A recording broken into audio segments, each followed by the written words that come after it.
qu'Allah le Tout-Puissant accorde à chaque Ahmadi la capacité de transmettre cette belle vérité. Le prochain discours est sur la conciliation des différents familiaux par Dr Zahid Ahmed Khan Sahib, responsable du Qaza Board au Royaume-Uni. Que la bénédiction d'Allah soit sur vous. لا شريك له وأشهد أن محمدًا عبده ورسوله أما بعد فأعوذ بالله من الشيطان الرجيم بسم الله الرحمن الرحيم يا أيها الناس اتقوا ربكم الذي خلقكم من نفس واحدة وخلق منها زوجها وبث منهما رجالا كثيرا ونساء واتقوا الله الذي تساءلون به والأرحام إن الله كان عليكم رقيبا. Monsieur le Président, Mesdames et Messieurs, le verset que je viens de réciter est tiré de du deuxième verset de la sourate Al-Nisa, où il est dit « Ô homme, craignez votre Seigneur qui vous a créé d'une seule entité, et d'elle a créé son partenaire, et qui, de deux là, a répandu sur la terre de nombreux hommes et femmes. Craignez Allah, au nom de qui vous faites appel à l'entraide les uns aux autres, et craignez-le surtout en ce qui concerne les liens de parenté. En vérité, Allah vous surveille. » Il s'agit là d'un des versets que le saint prophète sallallahu alayhi wa sallam récitait lors de la célébration d'un mariage. Parallèlement à la droiture, l'accent est mis sur le respect des liens de parenté.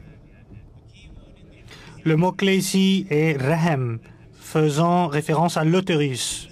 Le premier calife, Raziyallahu anhu, explique que le saint prophète sallallahu alayhi wa sallam a dit que l'utérus a demandé à Allah de s'en occuper, car il partage la même racine que le mot Rahman et Rahim. Allah a assuré qu'il s'en occuperait singulièrement à tel point que quiconque romprait les liens avec toi, c'est-à-dire les relations familiales, je couperai les liens avec eux. Quelle occasion de se souvenir de ce rapprochement d'un couple formant une nouvelle cellule familiale. Cela montre l'importance de maintenir de bonnes relations familiales. Sa sainteté, le calife, explique l'expression Silla Rahmi et explique que le terme Silla Rahmi est un terme très large. Cela implique que les parents de la femme ont les mêmes droits que les parents de l'homme. La Silla Rahmi envers eux est tout aussi importante que pour nos propres relations. Il n'y a aucun doute que l'humanité dans son ensemble traverse une des périodes les plus difficiles de son histoire, tant sur le plan mondial qu'au niveau individuel. Mais de telles périodes d'obscurité ont cependant déjà été observées lorsque l'humanité se trouvait au bord d'une fosse de feu. Le Saint-Coran décrit cette situation en disant que la corruption est apparue sur terre et sur mer, alors que tout semblait perdu. C'est alors qu'une lumière rayonnante apparut et qui dissipa les ténèbres, un phare qui a éclairé un chemin qui a conduit à la résolution des défis de la société, mais aussi de l'individu et de chaque famille à tous les niveaux. Voilà la direction dont nous disposons également pour résoudre les conflits au sein de la famille. Malgré les énormes progrès réalisés par l'homme, que ce soit dans le domaine de la science ou de la technologie, il y a énormément d'inquiétudes.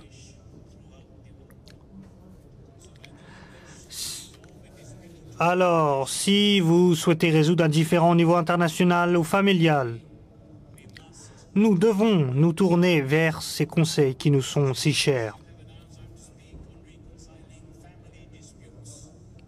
Monsieur le Président, comme cela a été annoncé, je vais vous parler de la résolution des conflits familiaux.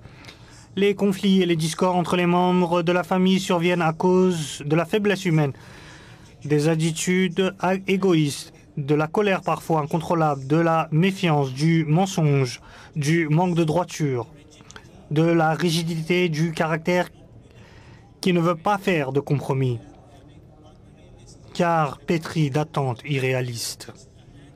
Et la liste se rallonge de plus en plus.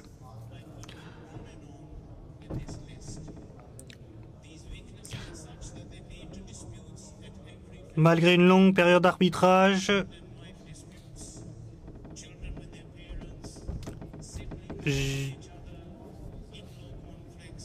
il y a des conflits entre les belles familles, entre les parents et les enfants. Il ne fait aucun doute que personne ne peut complètement s'en extirper. Malgré une longue période d'arbitrage, je ne me considère pas digne de prononcer ce discours. Mais comme notre bien-aimé imam m'a accordé sa confiance, je traiterai du sujet avec le bénéfice des conseils donnés par sa sainteté lui-même.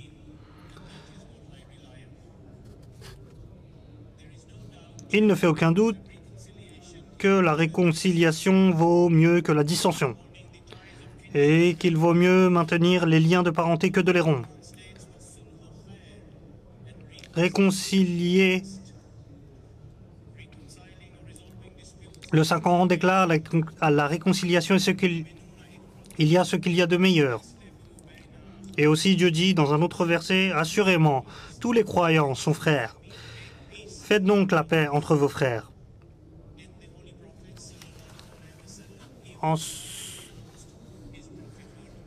Ensuite, le saint prophète, avant même de dire qu'il était un prophète, sa vie est pleine d'exemples exhortant les musulmans à se réconcilier lorsqu'un différend survient. Il y a une tradition qui dit que le meilleur acte de charité est de réconcilier les gens. Cela met en perspective l'importance de résoudre les conflits en général, en ce qui pourrait être plus important que de résoudre les conflits familiaux.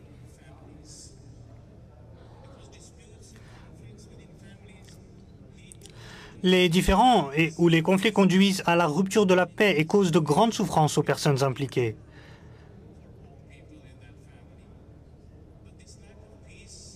Ce manque de paix au sein de la famille ne reste alors pas confiné entre quatre murs, mais se répercute ensuite sur la famille au sens large et détruit la paix de plusieurs autres foyers. Il est important de noter que la paix au sein de la famille est le fondement de la paix à tous les niveaux de l'interaction humaine. Après tout, qu'est-ce que l'islam? L'islam fait état de nos obligations envers notre Créateur et celles envers sa création. Et qui parmi la création de Dieu est la plus proche de nous? Cela doit être les membres de notre famille. Ce sont nos parents, nos frères, nos sœurs, nos conjoints, nos enfants, mais également les membres de la famille, comme l'a dit Sa Sainteté le Calife, de nos conjoints et de nos beaux-parents. Ce sont les liens familiaux étroits et la bonté envers eux est une obligation.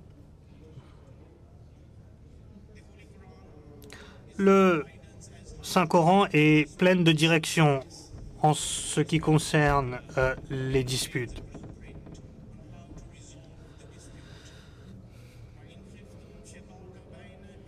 Par exemple, le Saint-Coran, sur la manière de réconcilier les parties en conflit, dit: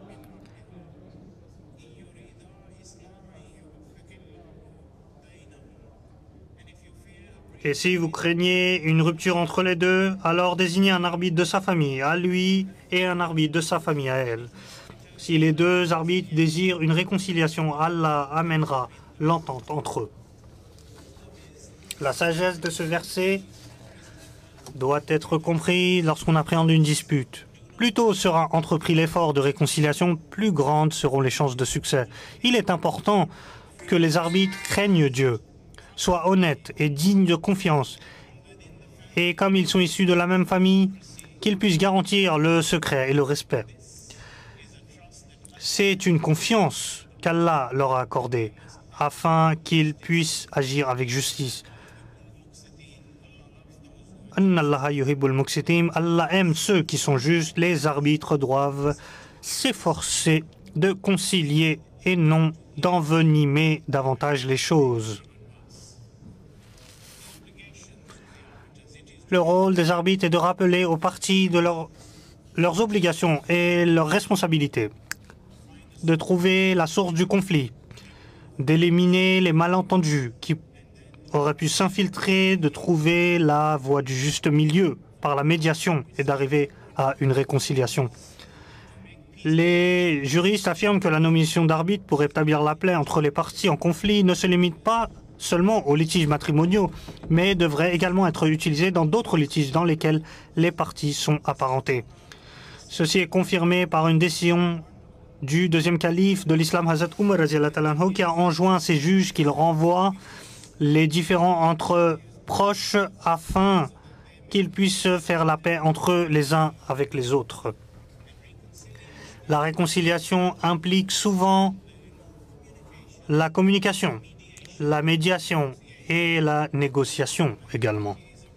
Lorsque les parties sont réunies par une médiation, il est important de faire appel à leurs compétences et aptitudes liées au savoir-être, de ne pas laisser les choses devenir incontrôlables. Un discours doux et paisible peut transformer celui qui était hostile en un véritable ami. Toutes les parties doivent faire preuve de droiture et adhérer à l'injonction coranique de Qawl Sadid en disant les choses avec franchise et sans ambiguïté, être prête à changer et voir la situation du point de vue de l'autre personne. Le plus grand nombre de conflits familiaux que nous rencontrons sont sans doute entre mari et femme. Ces conflits sont tels que les conséquences ne se limitent pas au couple, mais se propagent à travers tous les liens familiaux. Dans l'islam, les obligations incombent aux deux, et lorsque celles-ci sont négligées, des problèmes peuvent surgir. Sa sainteté, le calife, résume cela magnifiquement en déclarant que les relations entre mari et femme constituent le noyau du système familial. S'il n'y a pas d'amour, de respect mutuel, d'appréciation et le fait de couvrir les défauts l'un pour l'autre, alors la paix de la famille sera détruite. Pour résoudre ces différends, l'attention doit être tournée vers les conseils islamiques. Allah nous le rappelle en disant « Elles sont pour vous un vêtement et vous êtes pour elles un vêtement ». Il est de la responsabilité de tous de couvrir les faiblesses de chacun. Tout le monde a forcément un défaut, mais pour résoudre un conflit, nous devons tenir compte de ce que le saint prophète a dit.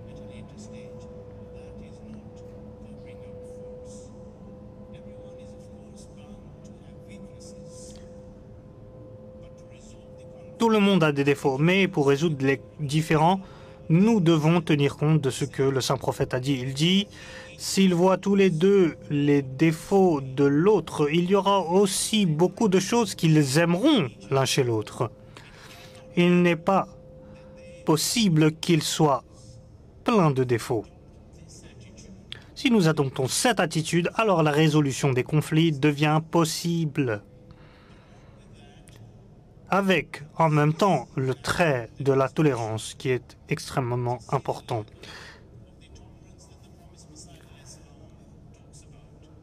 Regardez le niveau de tolérance que requiert le Messie promis, alayhi salatu wassalam. Le Messie promis dit, à l'exception de l'indécence, toutes les faiblesses et les comportements irritables des femmes doivent être tolérés. Je trouve honteux qu'un homme se batte contre une femme.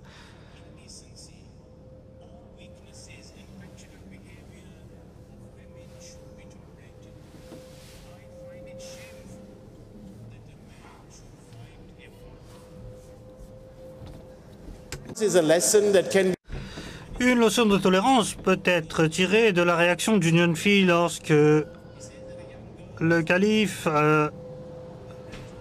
raconte qu'une jeune fille a vu un couple se disputer et élever des voix de colère. Elle a été interloquée et on lui a demandé si elle n'avait jamais vu ses parents se disputer.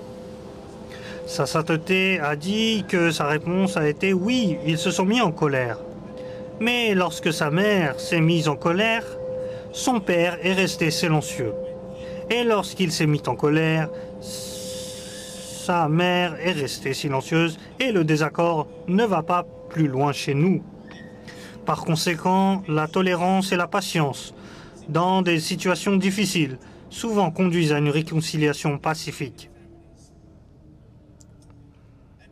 Ces traits doivent faire partie de nos comportements envers chaque membre de notre famille. Parfois, il y a des discours et des conflits entre la belle famille et la belle-mère. Lorsque les deux peuvent usurper les droits de l'autre, des échanges houleux peuvent parfois avoir lieu.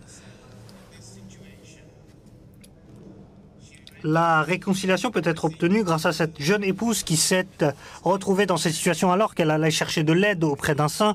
Elle lui demanda de lui donner une amulette qui l'aiderait et lui apporterait de bonnes et meilleures relations avec sa belle-mère. Il lui donnera alors un morceau de papier cacheté et lui a demandé de ne pas l'ouvrir. Mais chaque fois que sa belle-mère était en colère contre elle, elle devait utiliser le papier et le tenir fermement entre ses dents. Et avec le temps, sa situation s'améliorerait.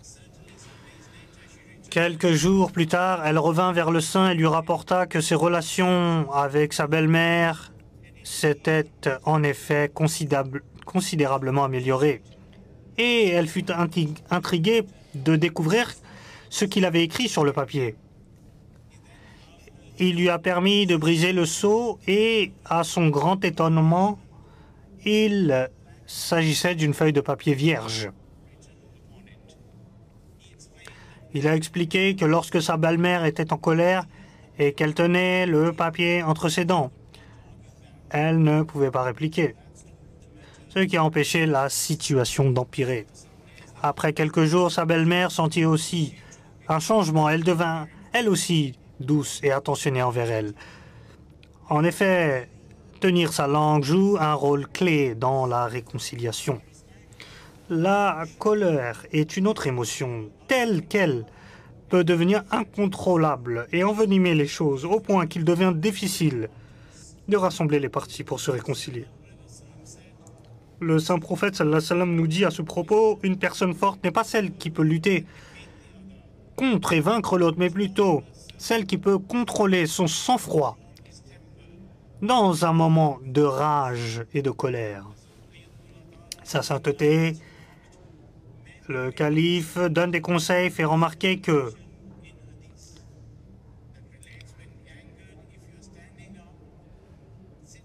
lorsque vous êtes en colère, asseyez-vous ou faites vos ablutions, car cela calme la colère. Sa sainteté ajoute, lorsque je reçois des plaintes de ce genre, je dis aux hommes qu'il n'y a pas de pénurie d'eau dans ce pays. Prenez une douche, ouvrez votre robinet et plongez votre tête sous l'eau, et votre colère se calmera. Peut-être devrions-nous essayer cela, à condition que cela ne soit pas la femme qui ouvre le robinet de la douche, auquel cas la colère pourrait s'aggraver. Le compromis et l'humilité aboutissent souvent à la réconciliation. Ce n'est pas lorsqu'aucune des parties n'obtient ce qu'elle veut, mais pour parvenir à une résolution, elle doit être prête à sacrifier quelque chose qui lui est cher. give up your claim for reaching a resolution, that is another way to reconcile. We've all heard this. Hazrat Masih Maud Nous l'avons tous entendu. Le Messie promis, alayhi salatu wassalam, dit « Séparez-vous de votre ego et de toutes les manières et éliminez les griefs mutuels. Soyez humble comme le coupable, même si la vérité est de votre côté, afin que vous puissiez être pardonné. » grievances, be humble like the guilty, though truth be.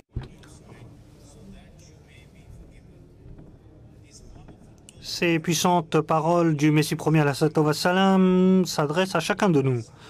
Et même lorsque nous avons raison, mais celui qui fait preuve d'humilité, à l'image de celui qui est coupable, apportera la réconciliation aux différents. Cela me rappelle un incident qui a été énoncé par le saint prophète dans Bukhari, qui est un incident qui aurait eu lieu à l'époque du prophète Suleiman alayhi salam. Deux femmes qui s'occupaient de leur champ avaient chacune un nouveau-né. Avec elles, lorsque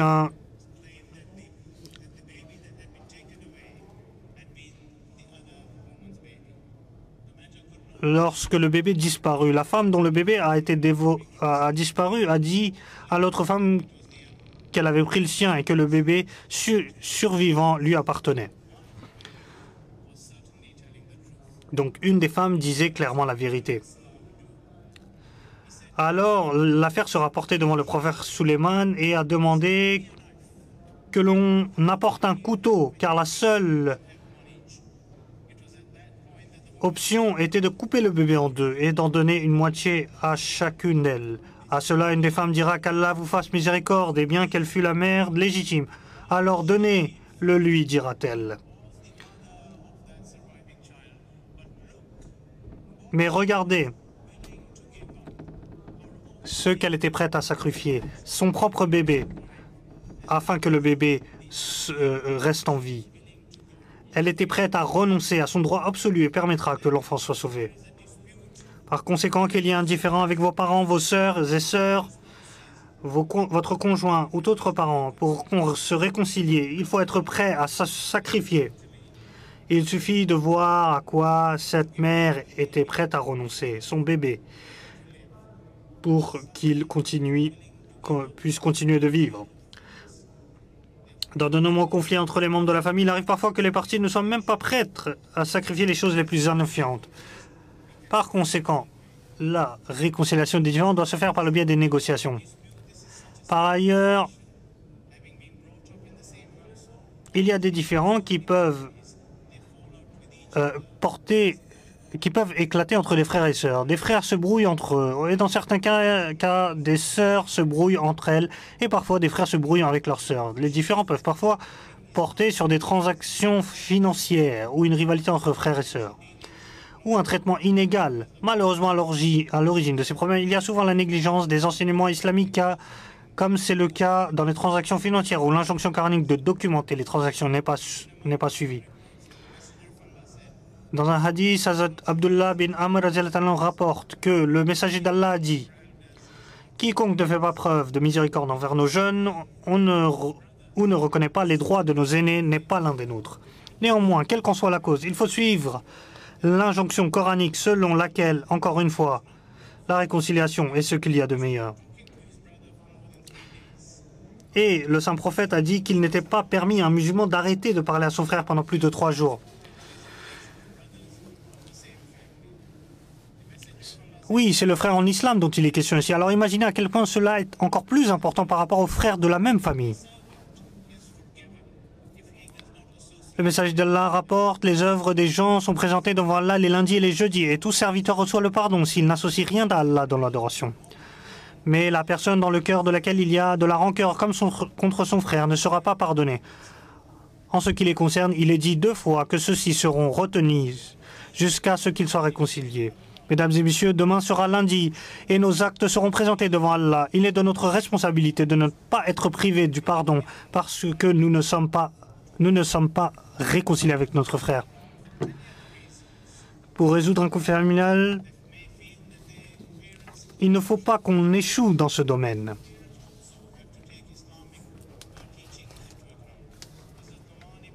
Il y a également l'inégalité de traitement par les parents. Hazrat Nouman bin Bashir raconte que son père l'a emmené voir le saint prophète et lui a dit « J'ai fait un don d'un de mes esclaves à mon fils ». Le saint prophète lui demanda alors s'il avait fait un cadeau similaire à chacun de ses enfants. Il dira que non. Sur quoi le saint prophète sallallahu alayhi wa sallam répondra de reprendre ce cadeau. C'est comme cela que les parents doivent traiter leurs enfants. Mesdames et messieurs, il y a une relation familiale que nous partageons tous. Certains d'entre nous n'ont peut-être pas de conjoint, d'autres pas de frères et sœurs, d'autres n'ont pas d'enfants, mais chacun d'entre nous nous a certainement donné. Mais chacun d'entre nous a certainement des parents.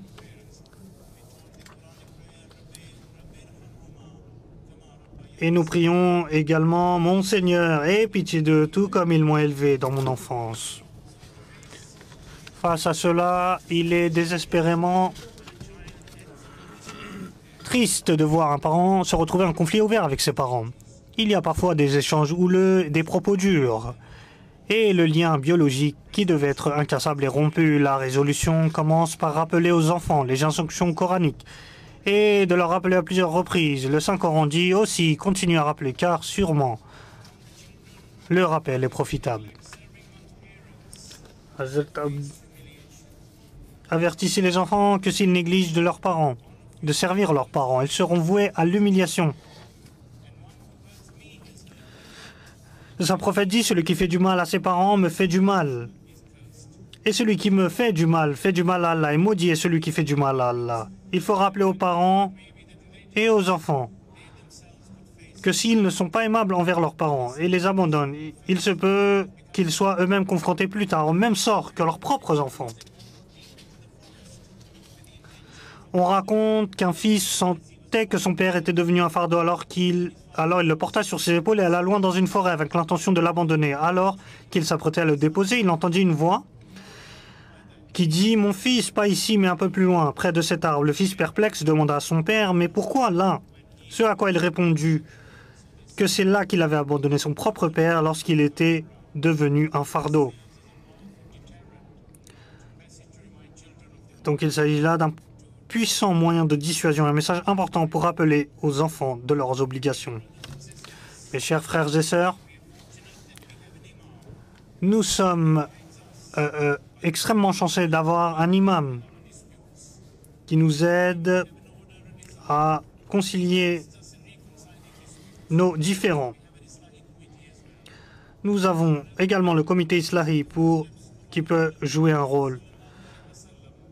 Notre bien-aimé imam est sur les traces de notre bien-aimé prophète sallallahu alayhi wa sallam et toutes les occasions afin de nous guider dans tous les domaines de notre existence. Souvent, il est personnellement impliqué dans la réconciliation des membres de la famille. Aujourd'hui, avec les innombrables sermons, discours, réunions, nous avons détaillé les chemins à suivre pour éviter les conflits en premier lieu et mis en avant ensuite des conseils sur des voies possibles de réconciliation. Combien ingrats serions-nous si nous ne tournions pas vers cette bénédiction? Il est ici question de l'accord d'Allah, du salut pour l'humanité de cette époque. Le monde et tous ses embellissements est temporaire. Et c'est notre attention trop prégnante au monde qui nous pose ces défis en premier lieu. Nous devrions donc prendre du recul et nous évaluer. Je finis avec ces mots du Messie promis.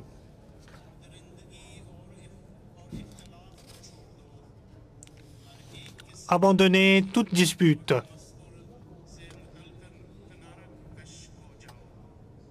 Et faisez preuve d'amour les uns envers les autres.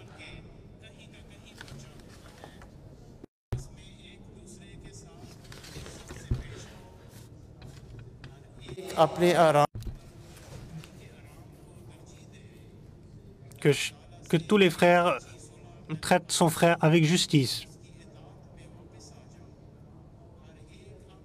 Et respectez-vous les uns les autres. says कि अब वो वक्त है कि तुम अदना बातों से एराज करके अहम और अजीमुशान कामों में मसरूफ़ हो जाओ. Develop brotherhood. Développez la fraternité entre vous et évitez les dissensions et évitez les insultes et toutes sortes évitez de vous ridiculer les uns les autres et traitez-vous les uns les autres avec respect. Créez une sincère réconciliation et soyez obéissants. Soyez le premier à éviter les conflits. Abstenez-vous des petites choses et soyez plus préoccupés par Allah.